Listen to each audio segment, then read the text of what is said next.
will be doing my presentation on the impact of trauma on memory. I wanted to give an overview of what I would be speaking about, so I do have a table of contents. I'm going to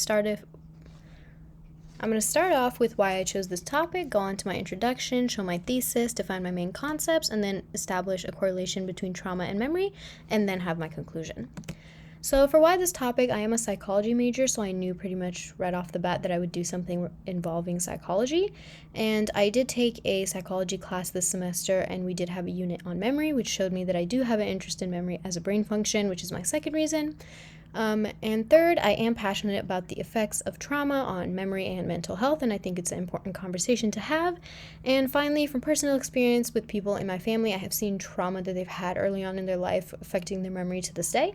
So I was interested in finding out why that happens and what we can do to stop that.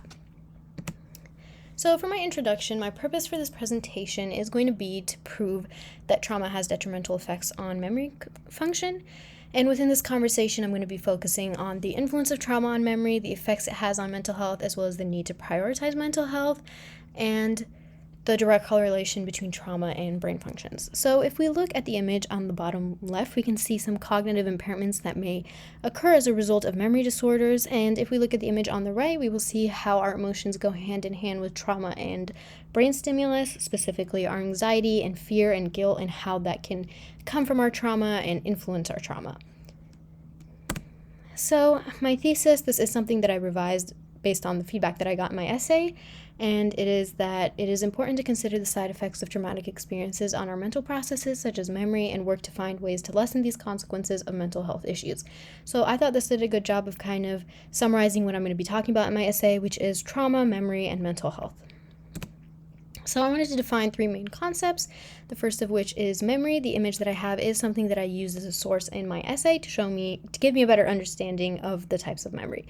So there's two types of memory, explicit memory and implicit memory, and within those there's semantic, episodic, emotional, and procedural memory.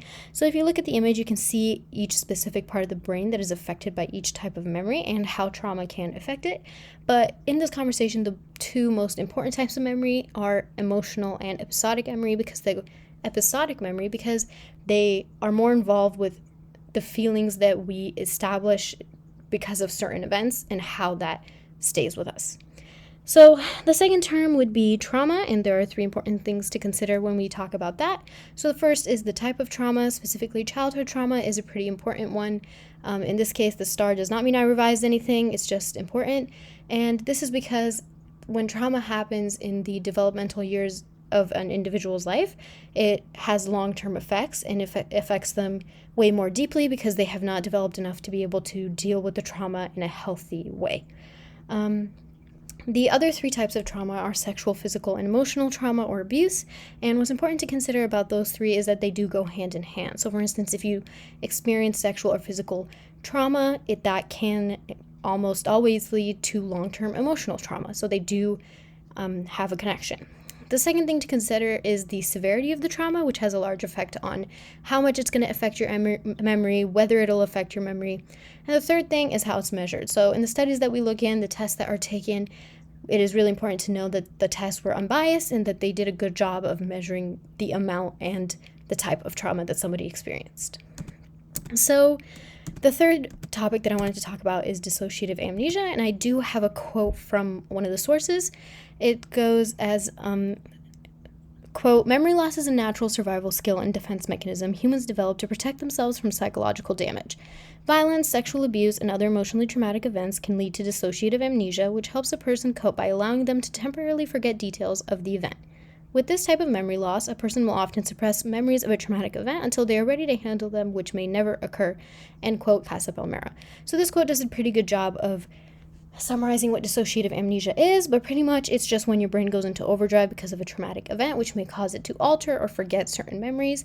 And like it said in the quote, these memories may never come back, depending on whether the person is ready to emotionally and mentally deal with the trauma that they went through. So For the correlation between trauma and memory, this is also the part that I revised in my essay. The main connection that we must make is between memory loss and trauma. To accomplish this, we must analyze various research articles and studies about the correlation between traumatic experiences and our memory function. So the study that I did look into in my essay was the working memory function is linked to trauma exposure independently of post-traumatic stress disorder symptoms study by Isabelle Blanchette. In the study, they took a control group of women who had not experienced trauma as well as a group of women who had experienced sexual trauma and put them through 4 series of memory tests, and in every single test it showed that the women who had experienced trauma did poorly, it took them longer to finish the test, or they just overall showed less memory function.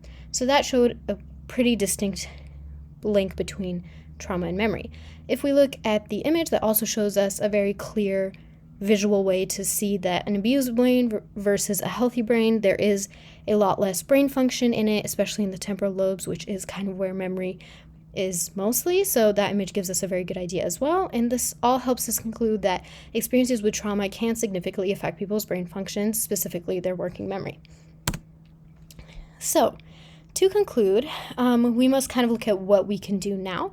So first, we would want to understand each topic individually, make connections, continue researching the topic, recognize the impact of trauma on brain functions, and look for real-life examples. So I did attempt to kind of go down this list throughout my presentations and show a little bit of insight into each point, but if this is something that interests someone, then it is good to just go ahead and do your own research or just look around in your own life and see if you see any examples of it. And so I thought this was just an interesting thing to look into and talk about. Thank you for listening to my presentation.